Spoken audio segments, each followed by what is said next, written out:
Pues estamos contentos, otra tarde más de Shabbat aquí en la congregación Proyecto de Vida en Ciudad Juárez. Soy el pastor Juan González y de nuevo pues compartiendo otra enseñanza en este Shabbat para las personas que siguen nuestro canal en YouTube, Volviendo a las Raíces de Nuestra Fe, que por cierto les invitamos a que compartan las enseñanzas si les edifican, que las comenten, nos damos tiempo para contestar los comentarios y sobre todo que se suscriban al canal para que este proyecto de enseñanza bíblica desde las raíces hebreas siga avanzando. Y rápidamente el día de hoy, bueno, vamos a tener ya la 11ª parte de la serie que hemos estado compartiendo en las últimas semanas, que para mí ha sido de gran edificación. He aprendido, reaprendido mucho sobre este tema de la Torá que hemos estado compartiendo con las personas aquí en la congregación y a través de nuestro canal. Y bueno, ya sabemos, la serie se llama La Torá y está basada en el Salmo 119:16, que dice: en tus estatutos hallo mi deleite y jamás olvidaré tu palabra. Y el día de hoy, bueno, queremos compartir el 11º tema que le hemos llamado, por cierto, y vamos a aprender bastante sobre la figura de Moisés. Y me refiero a este mensaje que le he llamado La Torá de Moisés y del Mesías. Porque algunos, a ver, ¿usted qué opina? ¿Será la misma Torá, la misma ley que Dios le dio a Moisés en el monte Sinaí? ¿La misma Torá que va a esgrimir o a proclamar nuestro Mesías? ¿O es otra? ¿Usted qué opina? Y bueno, hemos basado este mensaje, la Torá de Moisés y del Mesías, en Juan 1:45, que dice: hemos hallado a aquel de quien escribió Moisés en la Torá, así como los profetas. Ya lo hemos dicho que no con el nombre de Yeshua habla la Torá, pero sí hace muchos señalamientos que apuntan y se cumplen en nuestro Mesías. Obviamente para aquellos que creemos que Yeshua es el Mesías prometido a Israel, porque sabemos que hay judíos no mesiánicos que creen que no es así. Pero bueno, nosotros basamos nuestra enseñanza en esta perspectiva, la perspectiva de Yeshua como el Mesías prometido a Israel. Y ahora vamos a hablar un poquito más sobre este tema del segundo Moisés. Y quiero que vean estas dos figuras, a Moisés con las tablas de la Torá. Esas tablas de piedra que fueron dadas directamente por el Eterno en el monte Sinaí, que fueron la legislación que hasta el día de hoy guía la vida del pueblo de Israel. La ley, la Torá. Y no solamente del pueblo de Israel, porque se convirtió en leyes universales. De hecho, todos los códigos morales que hay en los países se basan en los 10 mandamientos. Eso lo sabemos bien. Así es de que Moisés fue el primer legislador al que se le dio la ley en el monte Sinaí para el pueblo de Israel. Y luego también tenemos a Yeshua como un segundo legislador. Y también él esgrimiendo la Torá. Y hoy vamos a ver si es la misma o es otra.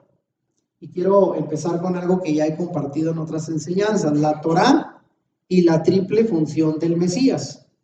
Porque según la Torá o la tradición hebrea, le asigna al Mesías un triple papel, un triple rol. Lo presenta como rey, sacerdote y profeta. Así es de que apréndaselo bien, la Torá le da estos 3 roles al Mesías: rey, sacerdote y profeta. Y por cierto, ahí ponemos una imagen, ¿no?, del Mesías como rey, con su báculo, ¿verdad?, que el cetro, que es esa vara que lo esgrime con la autoridad del rey. Y esto ya lo vimos al hablar en el tema pasado de la bendición de Jacob a sus hijos, ¿se acuerdan? El cuarto de sus hijos, que es Judá, a él se le dio el cetro. Y así literalmente, ¿verdad? A Judá dice: no le será quitado el cetro, de él vienen los reyes. Y lo demostramos como Yeshua proviene del rey David, de la tribu de Judá, del cuarto hijo, según la promesa de Génesis, que le dio Jacob a sus hijos. Entonces, ese cetro no le será quitado. Y por cierto, en la palabra que ahí se traduce, viene del hebreo la palabra meokek, y se traduce como el legislador. ¿Y qué es un legislador? Bueno, aquel que imparte la ley, ¿sí? Y esa es otra función que tendrá nuestro Mesías como rey: legislar dar la ley. ¿Cuál es la ley? La Torá. Y en su papel profético y como legislador, el Mesías vendrá, oiga bien, a corregir los errores de la aplicación de la Torá, y es lo que vamos a demostrar aquí, y a establecer los legítimos mandamientos para su pueblo, como lo hizo Moisés al inicio. Así de que hoy vamos a ver en esta enseñanza qué semejanza hay entre Yeshua, el Mesías, y Moisés, porque ambos son dadores de la Torá. Aunque en el caso del Mesías, él también era rey, él también era sacerdote y también era profeta. Esto nos queda claro, ¿verdad? Y es el legislador, según el pasaje de Jacob, ¿verdad? Él es el legislador.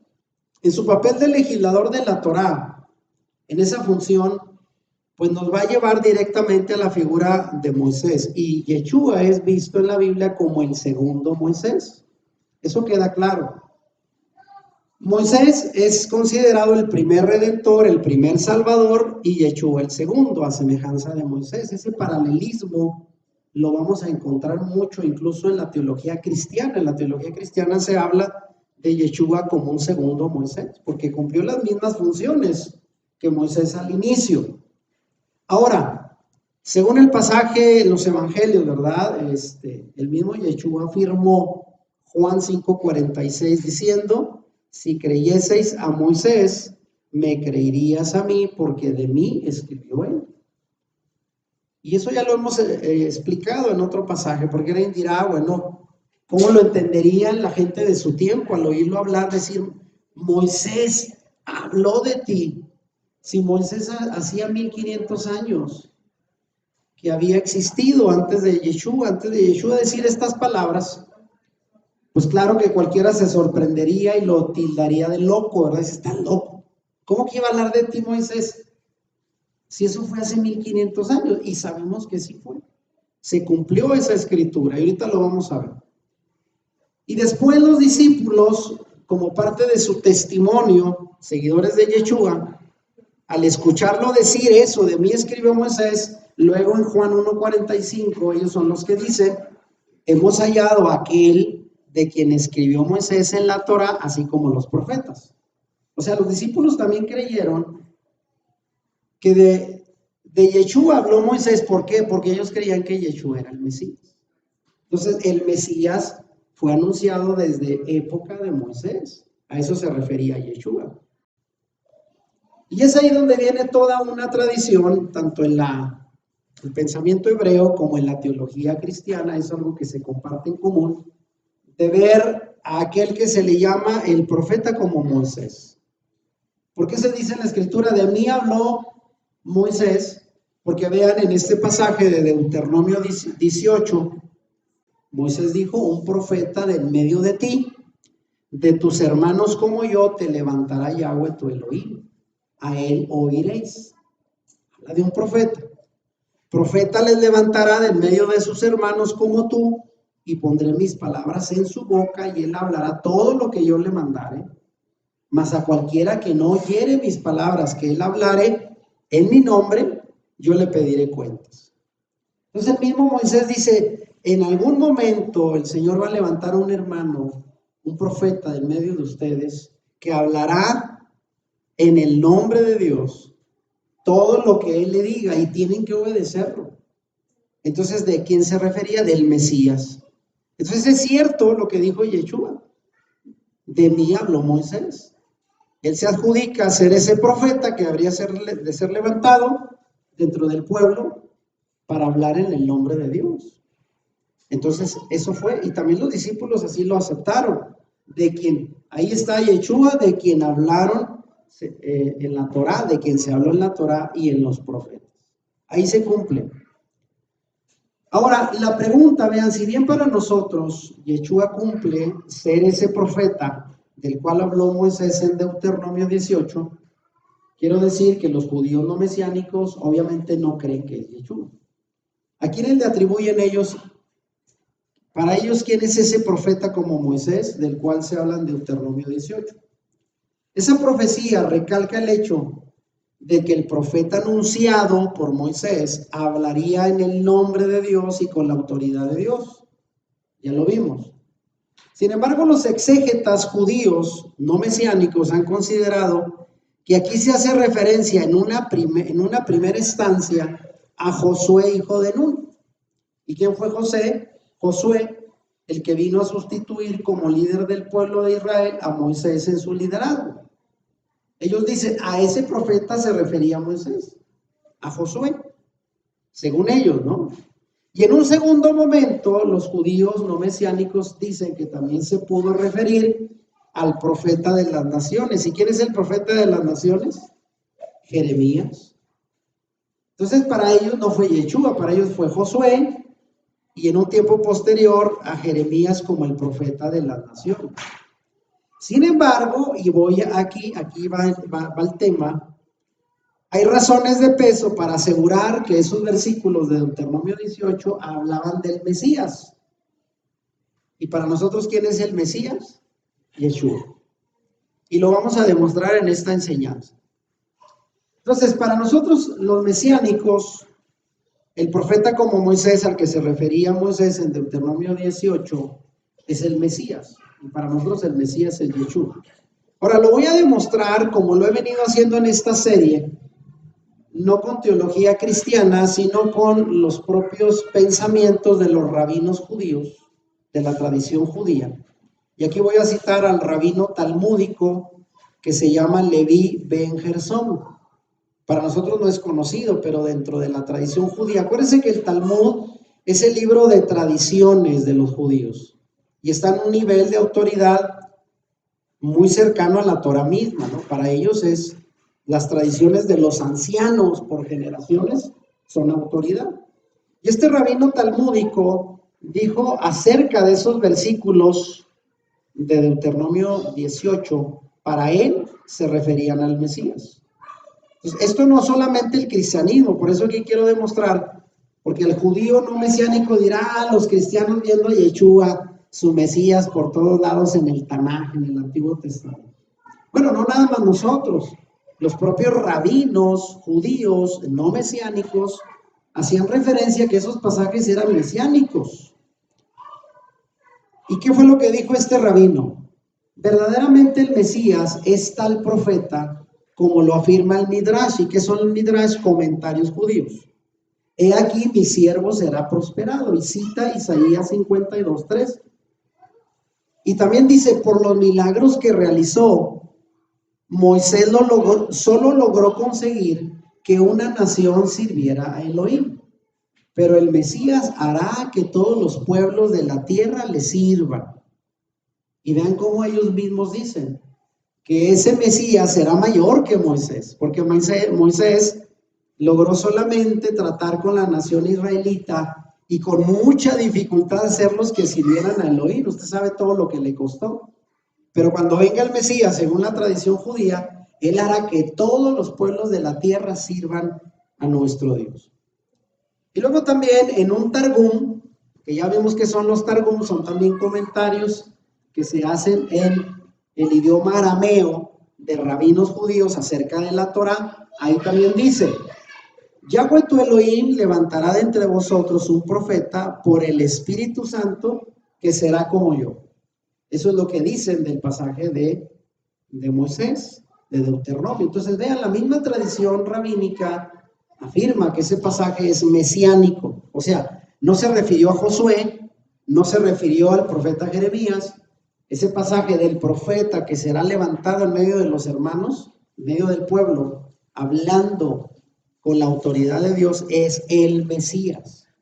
Amén. Y esto nos lleva desde luego a la perspectiva mesiánica.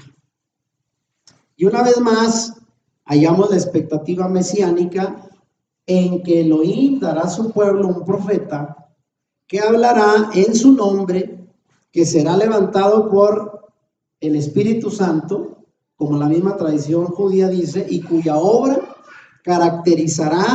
se caracterizará por la realización de milagros. También los judíos esperaban que el Mesías trajera señales milagrosas. Esto no debería de haber sido una novedad en el tiempo de Yeshua, los milagros que él hacía, porque la misma tradición judía esperaba un Mesías que hiciera milagros. Aunque aquí aclaro, existe un peligro en la perspectiva histórico-profética, que esto viene más del lado del pensamiento cristiano. En la teología cristiana se habla de una perspectiva histórica y profeta del Mesías, profética. Y es que a veces se apega uno tanto a la historia que aún dentro del cristianismo hay gente que tiende a eliminar los rasgos místicos de la exégesis rabínica, que tiende a espiritualizar y alegorizar las historias sobre el Mesías. Hay que recordar, los judíos también son poco dados a representar mediante alegorías, símbolos, la figura de un Mesías místico.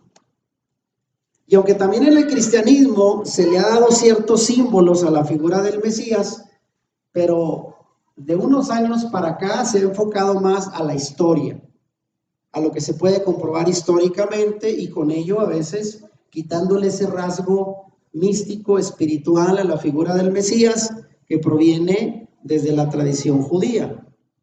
Ahora miren, el Mesías como el último Salvador. Según la literatura de los judíos, el Midrash, los comentarios rabínicos sobre Moisés, ellos dicen y hablan de dos salvadores. La tradición judía habla de dos salvadores, el primero y el postrero, ¿verdad? El primero y el último. Y aquí citando un Midrash, otra vez judío, no estoy citando teólogos cristianos, sino rabinos judíos.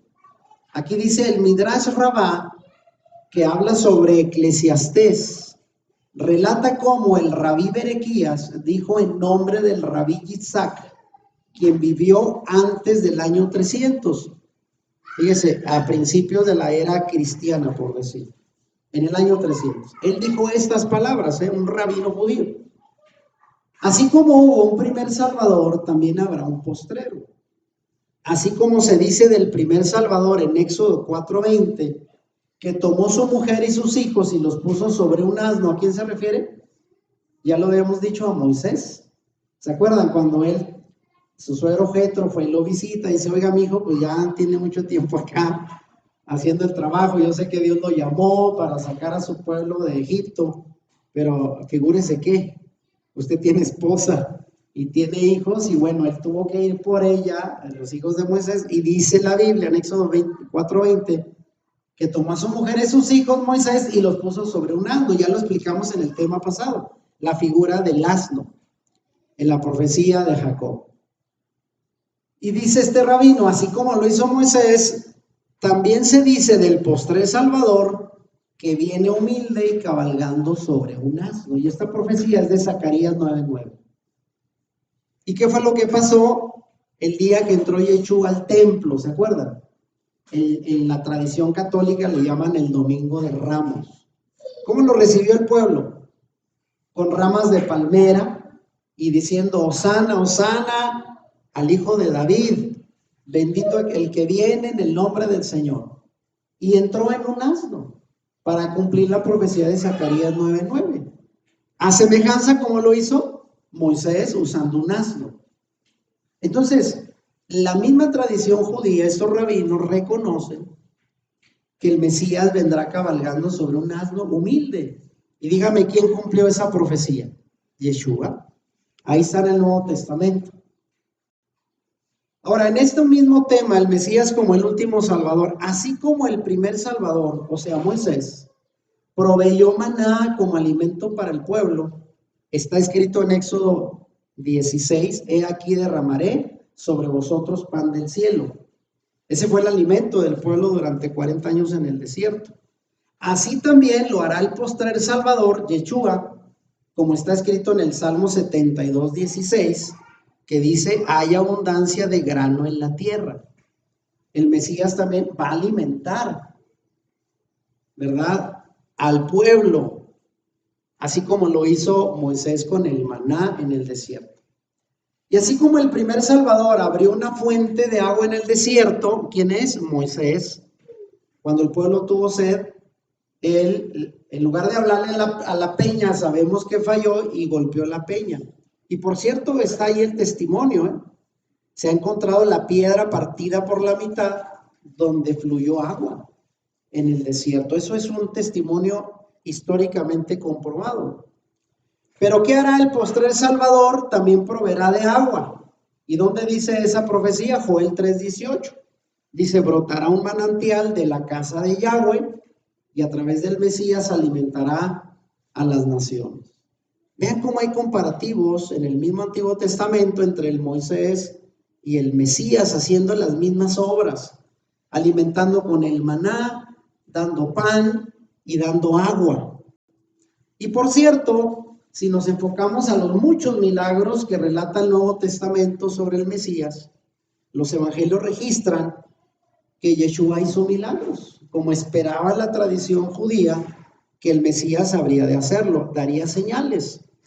¿Y cuáles fueron algunas de esas muchas señales? Bueno, sanó paralíticos, resucitó muertos, dio la vista a los ciegos, hizo muchos milagros, pero particularmente dos milagros resaltan a semejanza de Moisés, y es que él alimentó las multitudes.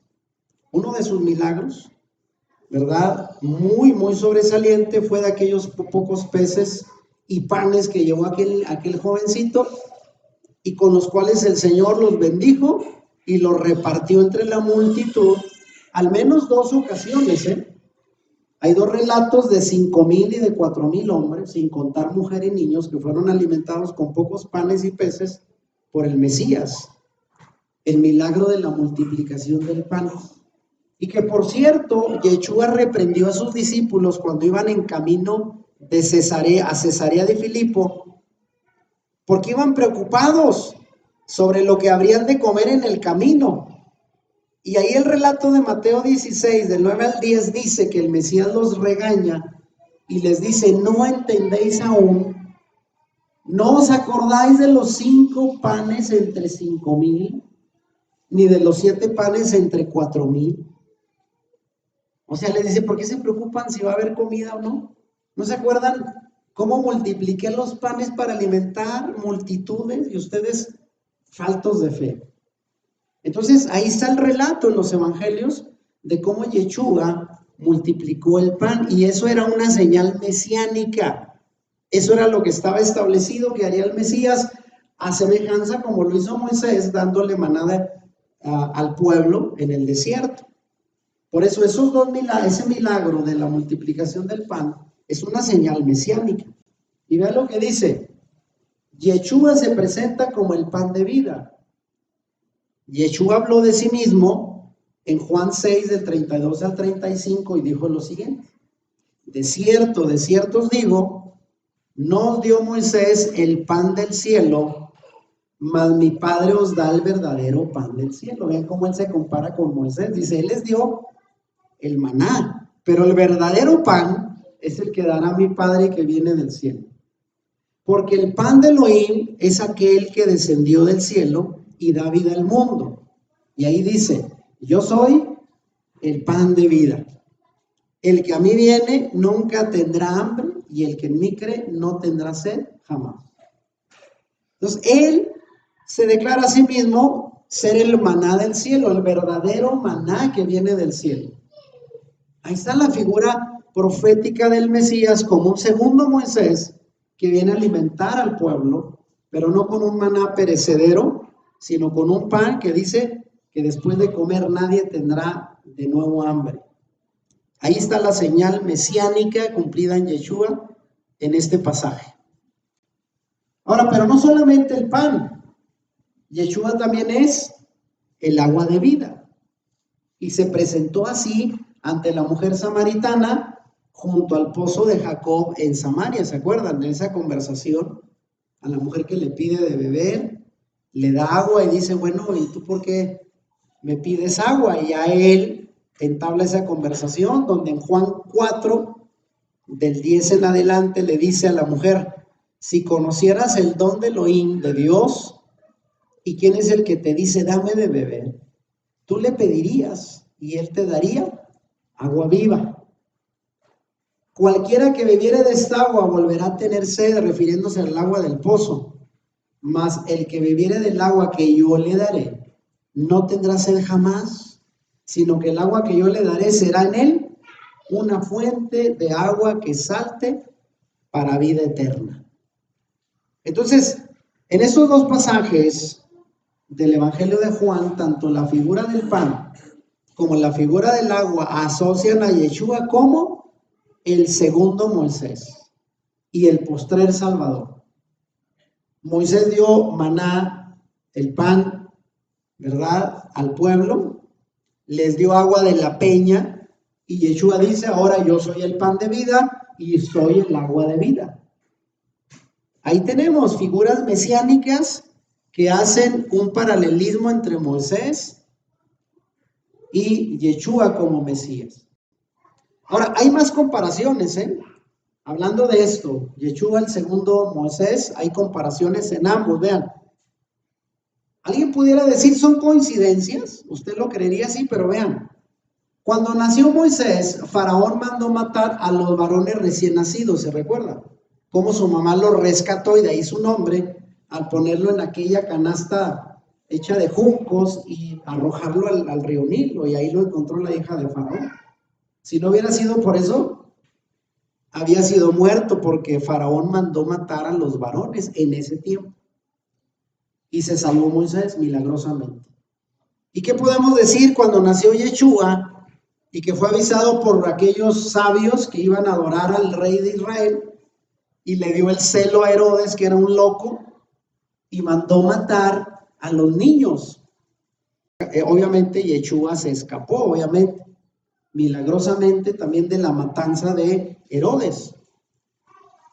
De la misma manera, Moisés pasó 40 años en el desierto de Madián como pastor, y Yeshua también se mostró como el buen pastor en una de sus enseñanzas, que busca su oveja perdida. La figura del pastor en Moisés y también en Yeshua. Moisés vino a Egipto para liberar a sus hermanos de la esclavitud como el primer libertador. ¿Y a qué vino Yeshua? A redimir no solo al pueblo de Israel, sino a todos aquellos que le aceptaran del yugo del pecado. El pecado representa a Faraón. Amén. Y así como Moisés fue líder del pueblo, Yeshua también iba delante de sus discípulos como el maestro. Vean las semejanzas, las comparaciones entre uno y otro son perfectas. Pero tenemos más, vean. Moisés dio las tablas del pacto al pueblo en el monte Sinaí.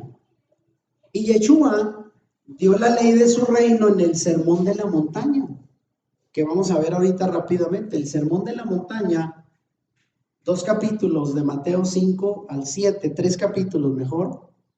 Ahí el Señor da una, vamos a decir, actualización de las leyes de la Torá al pueblo. Así como Moisés también sirvió como juez, y de forma similar Yeshua recalcó que todo juicio será entregado al Hijo. ¿Y eso dónde está? En Juan 5:22. Él dice que él será juez, como lo fue también Moisés, que legislaba ante el pueblo. Moisés oró por aquellos que se opusieron a él y lo injuriaban, como fue el caso de su hermana María, que como castigo quedó leprosa, ¿se acuerdan? Él oró por ella, intercedió por ella. Y dígame qué hizo Yeshua en la cruz por aquellos que lo condenaban. Oró también e intercedió por ellos. ¿Le parece casual? Claro que no. Ahí está la comparación. Y finalmente estas otras comparaciones, vean. Cuando el pueblo había adorado al becerro de oro y Moisés bajó con las tablas y vio toda la idolatría del pueblo, él clamó y dijo: el que esté por Yahweh, por Dios, venga a mí, de este lado. ¿Se acuerdan? Y dijo: de una vez decídanse, el que está con el Señor, vénganse para acá, y los demás para de qué lado. ¿Y no se abrió la tierra para tragarlos? Bueno, pero también no solamente pidió juicio, sino Éxodo 32, 26 y 32 dice que él pidió perdón a su pecado, refiriéndose al pueblo, y le dijo al Señor: si no, bórrame del libro que has escrito. O sea, también intercedió por el pueblo. Y de la misma manera Yeshua dijo: venid a mí todos los que estáis trabajados y cargados, y yo os haré descansar. Es lo mismo que Moisés dijo: el que esté por Yahweh, venga a mí. vénganse de este lado. Y así también como dijo, perdona su pecado, Yeshua en Lucas 23:34 dice, desde la cruz su oración intercesora por la multitud fue, Padre, perdónalos porque no saben lo que hacen. La misma oración que hizo Moisés cuando el pueblo se prostituyó con el becerro de oro. Aquí vemos a Yeshua haciendo la misma oración intercesora como un segundo Moisés, un segundo libertador. ¿Queda claro, pues? Y finalmente estas comparaciones, vean, finalmente Moisés se dice que fue un hombre manso y más manso que todos los hombres que había en la tierra. Eso dice Números 12:3. Un hombre manso. Y vaya que necesitaba mansedumbre para navegar con tanta gente difícil de tratar. ¿Y qué se dice de Yeshua? Que es manso y humilde de corazón, Mateo 11:29. Las mismas características, mansedumbre, se les dan a ambos.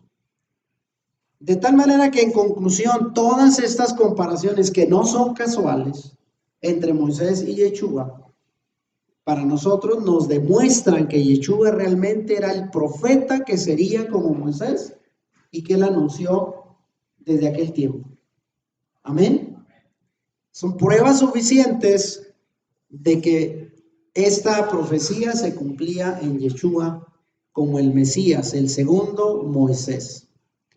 Ahora vean, quiero hacer aquí rápido algunas preguntas, porque hemos hablado de la Torá y deberíamos de preguntarnos muchas cosas sobre la Torá, cómo se aplica hoy y cuál será el futuro de la Torá, porque para muchos la Torá sigue siendo vista en poco como algo que solamente sirvió para el tiempo y para los judíos. Usted métase en las redes sociales y va a haber comentarios donde todavía el cristianismo insiste que la Torá era para los judíos, que ya no está vigente, que no aplica para los creyentes, y una serie de malas interpretaciones.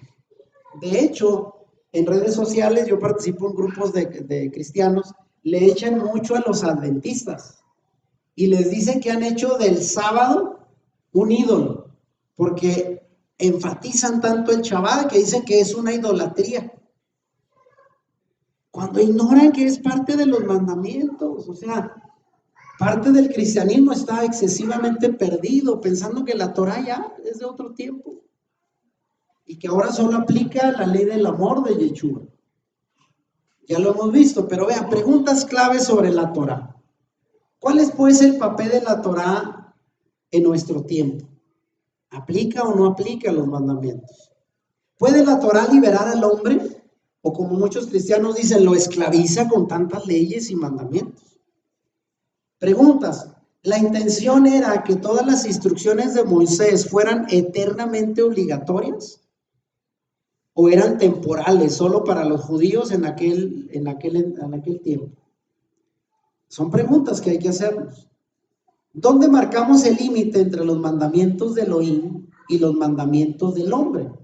Porque es cierto que los rabinos se encargaron de agregarle mandato tras mandato, distorsionando las legítimas y originales leyes que Dios estableció y haciéndolo prácticamente imposible, leyes de hombres contra las cuales Yeshua habló. Otra pregunta, ¿exige Elohim más de su pueblo escogido que de los gentiles? Porque muchos dicen, es que el Señor le exigió más a los judíos y a los gentiles ya nos dejó las cosas fáciles. Solo las leyes noágidas, ¿verdad? Y ya con eso nos la puso más fácil. ¿Será? ¿El Mesías vino a instituir una nueva Torá o es la misma de Moisés? Y finalmente la pregunta, ¿existen diferencias esenciales entre la Torá de Moisés y la Torá del Mesías?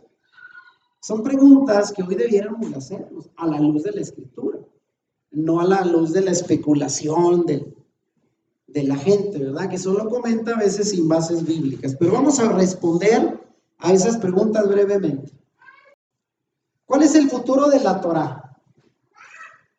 El futuro de la Torá que ha estado vigente desde la época de Moisés, ¿cuánto hace eso? 3.500, 3.600 años. Desde entonces la Torá existe y sigue vigente para todo fiel creyente judío. Para ellos es su libro sagrado. Pero ¿cuál será el futuro de la Torá después de 3.500 años? Bueno, el futuro de la Torá ha preocupado a los propios rabinos. A veces se han preguntado ellos mismos y han dicho esta frase: Torá, ¿qué llegará a ser de ti? Porque tampoco ellos no saben. Hay incertidumbre. Además, en el Talmud, vean, hay un pasaje que a mí me gustó. El Talmud, otra vez, es el libro de comentarios de los rabinos sobre la Torá, y ellos dicen acerca de los preceptos. Vean, Moisés recibió 613 preceptos. Sabemos que los judíos no solo tienen 10 mandamientos, sino 613 preceptos que están en toda la Torá. Y de estos, vean cómo los clasifican. 365 son imperativos, o sea, son órdenes de lo que hay que hacer. 365 conforme el número de los días de un año. No es casual, de los 613, 365 son imperativos. Y el resto, 248, son prohibiciones conforme al número de los huesos del cuerpo humano. Vean, son cosas, son detalles. Pero también dicen, vino David y redujo los 613 a 11. Vino Isaías y lo redujo a 6. Y hay pasajes donde se habla cómo le daban énfasis a ciertos mandatos. Vino Miqueas y lo redujo a 2. ¿Se acuerdan el pasaje de Miqueas 6:8 que dice? ¿Qué le gusta al Señor? Que amemos la misericordia y nos humillemos ante Él. Así dice Miqueas nada más: haz misericordia y humíllate ante el Señor y cumple la Torá. Y luego finalmente dice el Talmud, vino el profeta Habacuc y redujo todos los mandamientos a uno solo. ¿Qué dice Habacuc 2:4? Que luego cita Pablo en sus cartas: el justo por su fe vivirá. El caso es que en la misma tradición judía hay nociones de todos los preceptos y cómo cada uno de estos personajes, profetas, el propio David, han interpretado la Torá para su tiempo, resumiéndola en pocos mandamientos.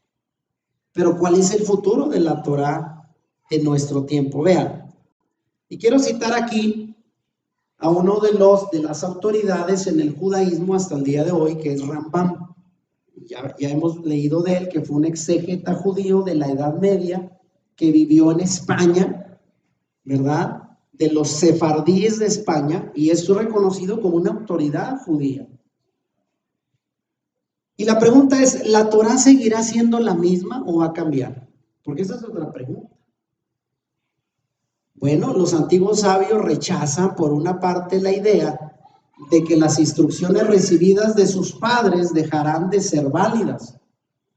O sea, ellos creen que no van a cambiar. Sin embargo, por otra parte, a veces hacen énfasis en que el Mesías entregará a Israel una nueva Torá. O sea, entre la misma tradición judía, algunos dicen, no, la Torá nunca va a cambiar, ni el Mesías la va a mover. Y otros dicen, es probable que el Mesías vaya a renovar o traer otra Torá cuando venga. Y vamos a ver, fíjense, comentarios de Rambam, el exégeta judío. En el 8º y 9º de sus 13 dogmas, porque él escribe 13 principios de fe judía, el 8º y el 9º dice esto, vean. La Torá que ahora tenemos fue dada a Moisés, dice, y esta Torá no será cambiada, ni el Creador instituirá ninguna otra Torá. Pues él parece firme en decir que la Torá no va a ser removida, va a ser la misma siempre. Y esto estamos hablando en la Edad Media. Pero fíjese cómo cambia de perspectiva y dice lo siguiente. No obstante, el mismo Rambam explica en su obra llamada Ordenanzas de los Reyes que el rey ungido, o sea, el Mesías, se sentará en su trono real y escribirá para sí un libro de la Torá, adicional a la Torá dada a nuestros padres por medio de Moisés. O sea, por un lado dice que la Torá no va a cambiar, pero también acepta que cuando venga el Mesías traerá un nuevo libro, una Torá adicional a la ya establecida. Y termina diciendo, y él obligará a Israel a obedecer estos mandamientos. Entonces, ¿en qué quedamos? ¿Qué dice la tradición judía? ¿La Torá cambiará? ¿El Mesías traerá una nueva o será la misma?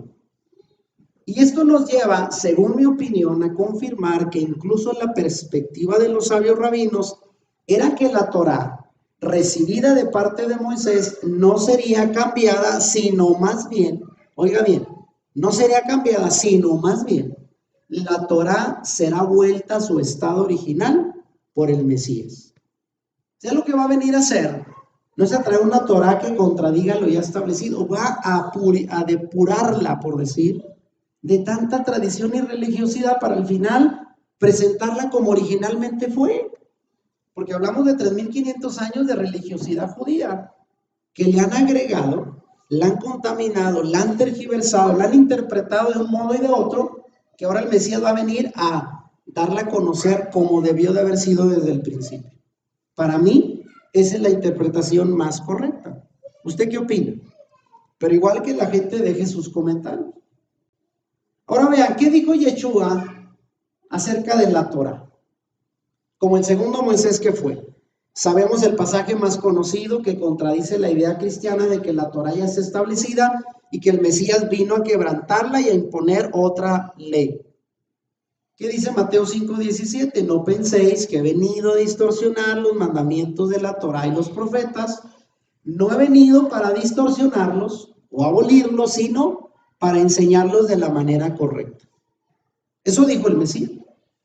Entonces Mateo, que es el nombre en hebreo, ahí aparece el verbo que generalmente se traduce como cumplir. Dice, no he venido a abolir, sino a cumplir. Y es la palabra malé. Proviene del verbo hebreo malé. ¿Y qué significa malé? Confirmar, llenar, realizar, ejecutar y completar. Todas esas acciones tienen que ver con la frase que ahí se utiliza en Mateo, referente a lo que el Mesías haría con la Torá. Él vino a confirmarla, vino a llenarla de significado, a realizarla como debería de haber sido, a ejecutarla y completarla. Eso hizo el Mesías desde su primera venida. Ahora, ¿qué significa esto? Vean, y aquí resumido, Yeshua cumplió la Torá. En primer lugar, Yeshua confirmó la Torá ratificándola con su propia vida. Por ello, ya dijimos que es inconsistente la enseñanza cristiana de que la Torá ha sido abolida. Él dijo, yo no he venido a cambiarla, he venido a cumplirla. Segundo, Yeshua vino para llenar el mundo de la Torá, es decir, propagarla lo máximo posible. Y sus enseñanzas hicieron referencia directa a lo que ya estaba establecido.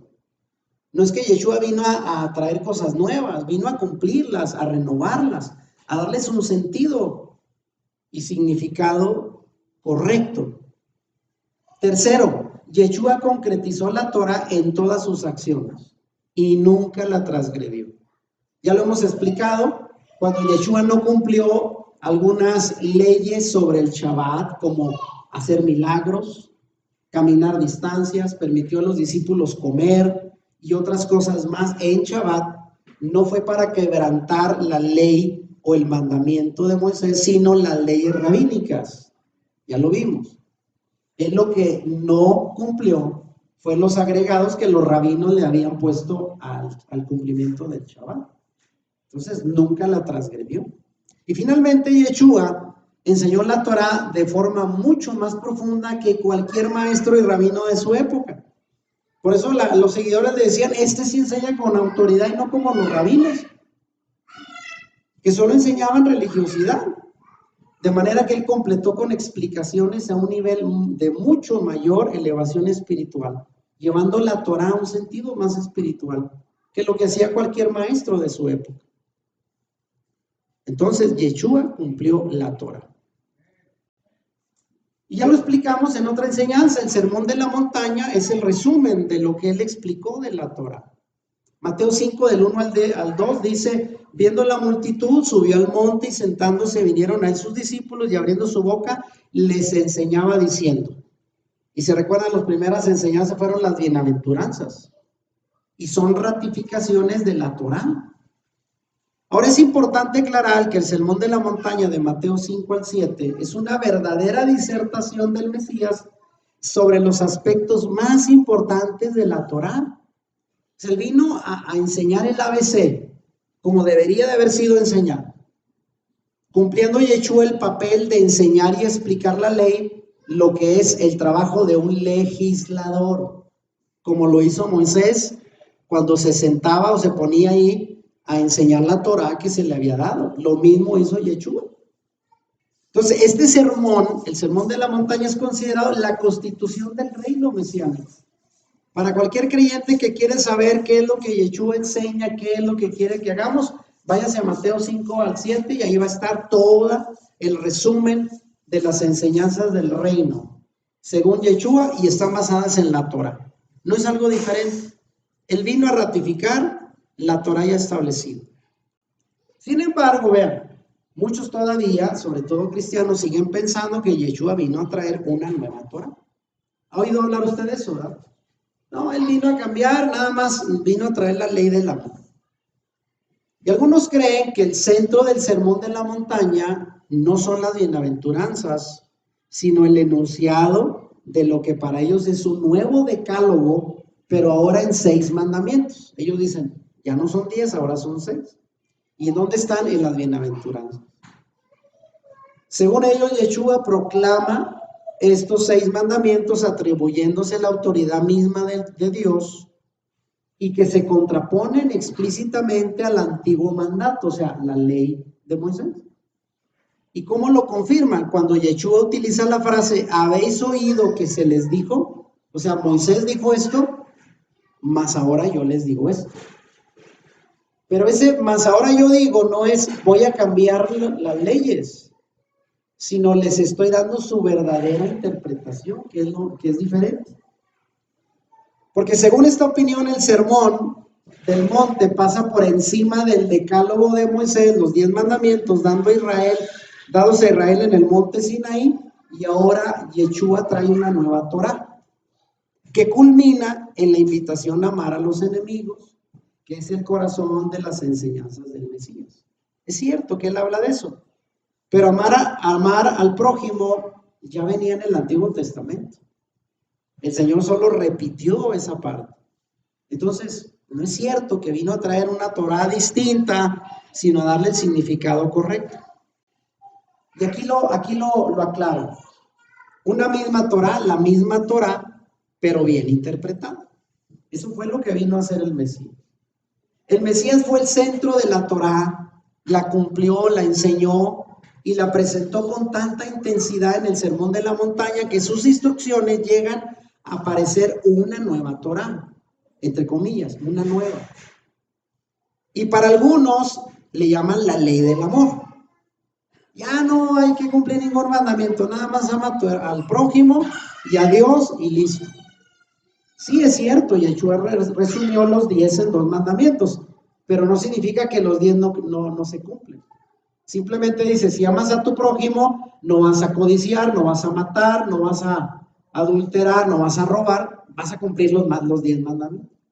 Y si amas a Dios, pues lo mismo, lo vas a amar sobre todas las cosas, no vas a adorar imágenes, vas a guardar respeto sobre su nombre, y vas a guardar el Shabbat, pero no lo hacen. Según, algunos dicen que vino a sustituir la Torá antigua porque supera la interpretación legalista de los fariseos. Sin embargo, se trata de la misma Torá, pero explicada y comentada por la propia sabiduría encarnada en el Mesías. La sabiduría de Proverbios 1.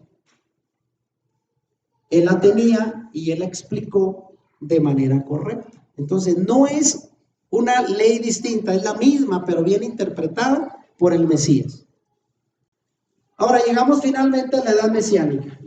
La profecía de Isaías respecto a la paz en la tierra, en la cual aún el mundo físico será renovado por el Mesías, ¿qué dice Isaías 11:6? ¿Qué es esto que el testigo de Jehová enseña mucho, verdad? En las imágenes de una nueva creación, donde todo será armonía, incluso amistad entre animales salvajes y animales que son presa para un animal. Ahora todos conviven en amor. ¿Y qué dice Isaías 11:6? El lobo morará con el Cordero. Entonces, en esa etapa final del advenimiento de un Mesías Rey que vendrá a traer paz aún entre los animales, pudieran, según los sabios, fíjense, aplicarse al chavatón de los 1000 años. Los judíos hablan en las profecías de la etapa final de un Mesías que traerá la paz. Y eso se aplica a un milenio de paz. Y es un chavatón. ¿Y por qué digo esto? Porque ya lo hemos explicado. ¿Cuántos periodos de 1000 años llevará la humanidad? 6000. 6 días, como en la creación, el Señor hizo todo en 6 días. ¿Y el séptimo día qué hizo el Señor? Descansó. ¿Y qué va a pasar en el séptimo milenio según las profecías? El descanso del reino del Mesías por 1000 años en la tierra. Y esto nos recuerda ese llamado reino milenial que se habla en la teología cristiana de Apocalipsis 20, donde la frase 1000 años aparece 6 veces. El reino del Mesías al final de los tiempos será 1000 años.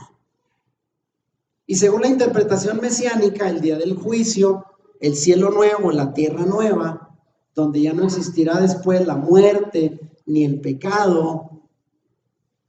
Fíjense, no existirá hasta después de que los 1000 años del reino mesiánico ocurran aquí en la tierra. ¿Y sabe qué va a pasar aquí? En ese reino mesiánico donde Yeshua vendrá a traer paz.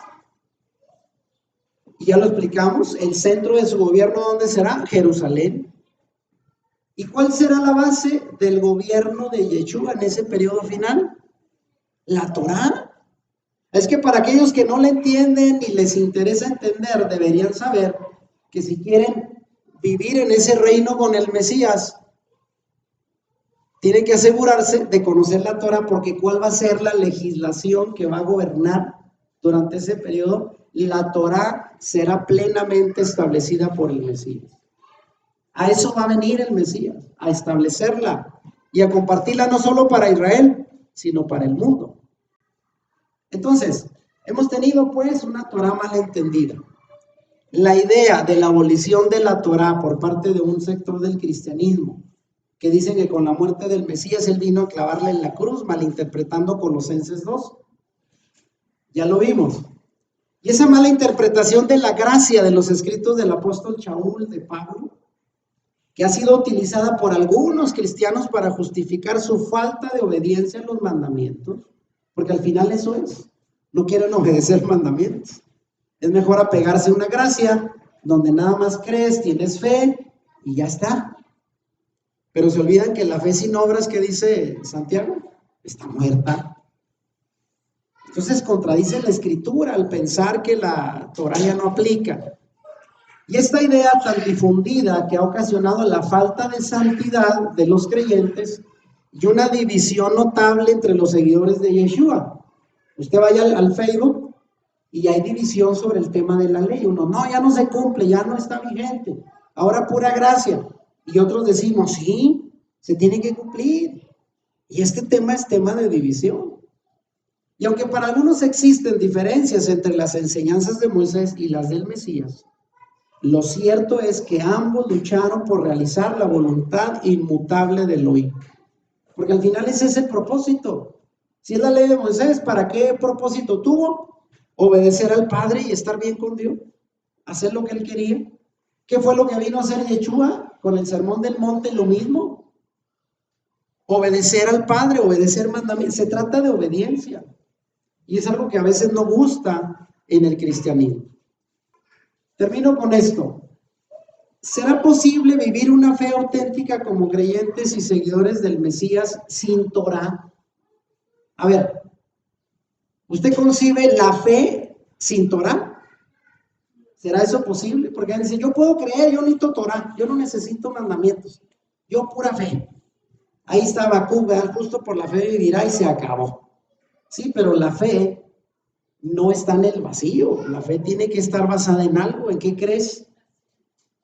¿En qué crees para empezar? A ver, pues en la palabra. Y adivina qué tiene la palabra, puras bendiciones. Como algunos, ¿verdad? Vamos a la iglesia porque el pastor predica puras bendiciones y reparte dones, reparte por todos lados poder y bendición. Y Pues sí. ¿Y mandamientos dónde están? Yo aquí pongo, la religiosidad es estéril si no hay Torah. La religiosidad es estéril sin Torah y sin concepto alguno de santidad, porque ¿a qué nos lleva la Torah? A la santidad. Si no hay Torah, si no hay obediencia, pues no hay santidad, y esto abre siempre las puertas de la inmundicia del pecado. Entonces, un creyente que no hay Torah, pues tarde que temprano va a estar incumpliendo los mandamientos, aunque lo haga por ignorancia o con sentido de conciencia, va a llegar a pecar. Si no hay una ley, no hay dirección en la vida, no hay santidad. Y si comparamos la Torá de Yeshua y la de los fariseos de su época, resalta que Yeshua no vino, ya lo dijimos, para abrogar la Torá, sino para cumplirla. Y él oraba, vean, por la santidad de sus discípulos. ¿Por qué? Porque guardar palabra, ser obediente no es fácil. Por eso que fue la oración de Juan 17, esa oración intercesora por sus seguidores, dijo, no ruego que los quites del mundo, sino que los guardes del mal. ¿Y cómo somos guardados del mal? Mediante la fe basada en la Torá. Y dice, no son del mundo, como tampoco yo soy del mundo. Y la petición fue, santifícalos en tu verdad. ¿Y cuál es la verdad de Dios? La Torá. Tu palabra es verdad, tu Torá es verdad. Entonces, si nos mantenemos en la Torá, en la palabra, vamos a estar santificados y guardados del mal. Entonces vean ustedes cómo la fe sin Torah es una contradicción, pero muchos así creen. Ahora, la Torah también da buenos frutos. Yeshua enseñó a sus discípulos a hacer buenas obras, aunque lo hicieran en secreto, no para lucirse como los fariseos religiosos. Él enseñó, Mateo 7:18, el árbol bueno debe producir buenos frutos. Entonces, tiene que haber obras, tiene que haber frutos. ¿Dónde dice Yeshua que pura fe y olvídate de lo demás? No, dice, si eres un buen árbol, vas a dar frutos.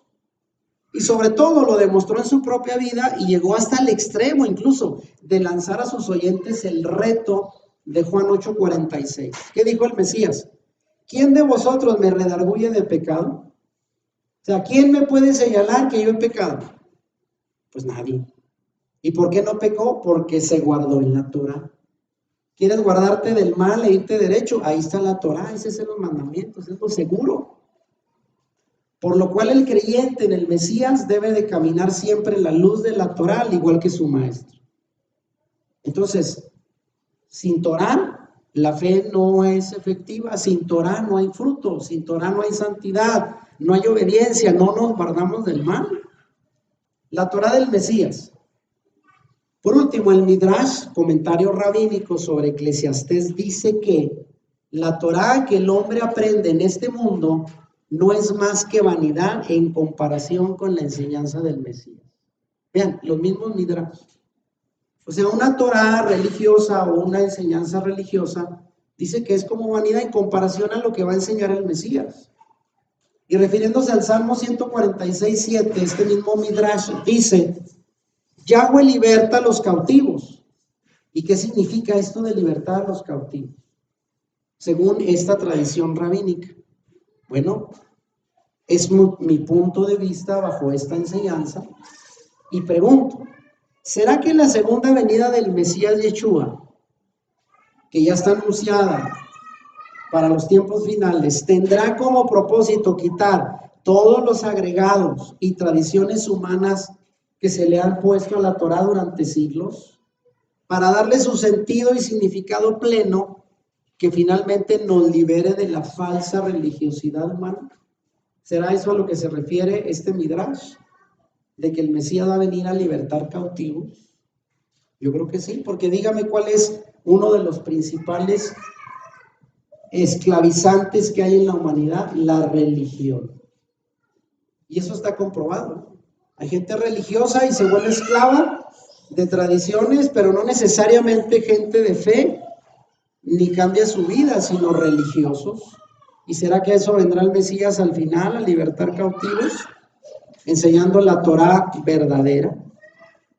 Termino, miren, la Torá para Israel o para el mundo, porque esa era una de las preguntas que hice hace rato. Es cierto que la exposición judía de la Torá fue originalmente dirigida únicamente para Israel, aunque ya dijimos que de Egipto salieron no solo judíos, sino también egipcios y de otras naciones, cuyo propósito, cuando les preguntó Moisés al Señor, ¿y qué hago con esto, Señor?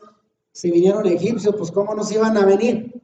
Si con las 10 plagas el Señor le dio una paliza a sus dioses y dijeron, pues el Dios ganador es el Dios de los hebreos, y salieron ahí.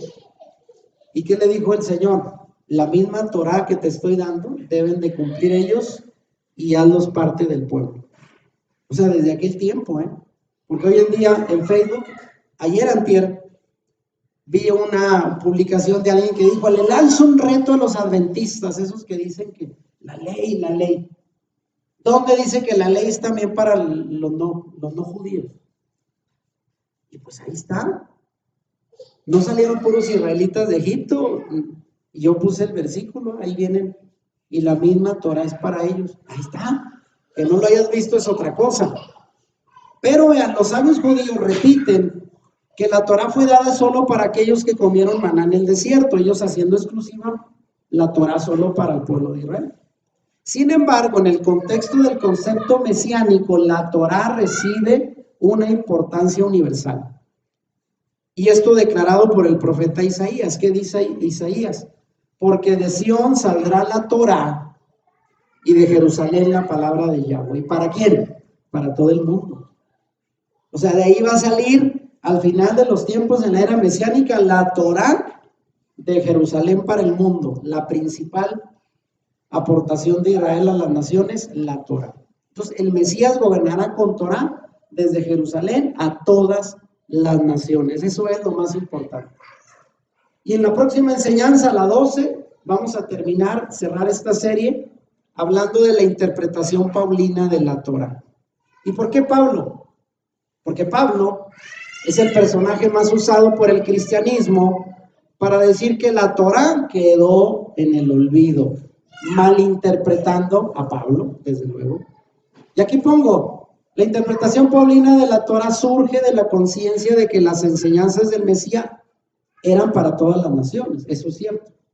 Así Pablo se vio obligado a adoptar una postura respecto a lo que eran meros mandamientos de hombres, como lo señaló Yeshua, en la exposición judía de la Torah, porque en su tiempo, como en la época de Yeshua, había muchos agregados que eran mandamientos de hombres, y eso sí, Pablo trató de sacarlos de la enseñanza a las comunidades para no agregar cosas de los agregados fariseos. Ahora, como reconocida autoridad, Pablo, siendo un fariseo, un maestro de Torah, habló de su propia tradición judía, de su propia ley. Reconoció que el Mesías tenía el derecho de dar una nueva interpretación a la Torah e incluso a derribar el vallado que los fariseos se habían hecho alrededor de la Torah, ¿se acuerdan? Con un montón de mandamientos. Aunque Pablo sigue siendo el personaje más mal entendido, tanto por judíos como por cristianos. Para los judíos, Pablo era un hereje que se había paganizado, y para los cristianos era muy judío. Es como hoy en Raíces Hebreas, ¿verdad? Raíces Hebreas, que estamos en Raíces Hebreas, para los cristianos, ¿cómo nos ven? Estos judíos de la ley, del Shabbat y que mandamientos, ¿no? Puros judíos. Y los judíos que no creen en el Mesías nos ven muy cristianos. Entonces, ¿dónde vamos a quedar? Bueno. Y la próxima enseñanza con la que terminaremos, la número 12 en la serie, le voy a llamar la interpretación paulina de la Torah, para hacer un resumen de lo que dijo Pablo de la Torah y no lo malinterpreten los cristianos. Vean, Romanos 10:4. En Reina Valera dice, porque Cristo es el final de la Torah. En Cristo es el fin de la Torah. Y dicen, ahí está, ya con Cristo ahí se acabó todo. No dice eso. Dice, el Mesías es la meta de la Torah. Es el propósito a donde apunta la Torah. Pero vamos a señalar varios pasajes y vamos a ver cómo Pablo ha sido mal interpretado por el cristianismo. Así es de que hasta aquí vamos a llegar. Esperamos que la enseñanza pues sea de bendición para la gente y que la puedan comentar y compartir, y ojalá que sea de bendición, porque la gente que está abierta a escuchar y aprender, hay mucho que aprender sobre la Torah. Mandamos un saludo, Shabbat, Shalom, a las personas que seguirán esta enseñanza en nuestro canal. Bendiciones. Si te gustó este video, dale like y compártelo con tus amigos. Suscríbete a nuestro canal si no lo has hecho y activa la campanita para que YouTube te avise cuando subamos nuevos videos. Bendiciones.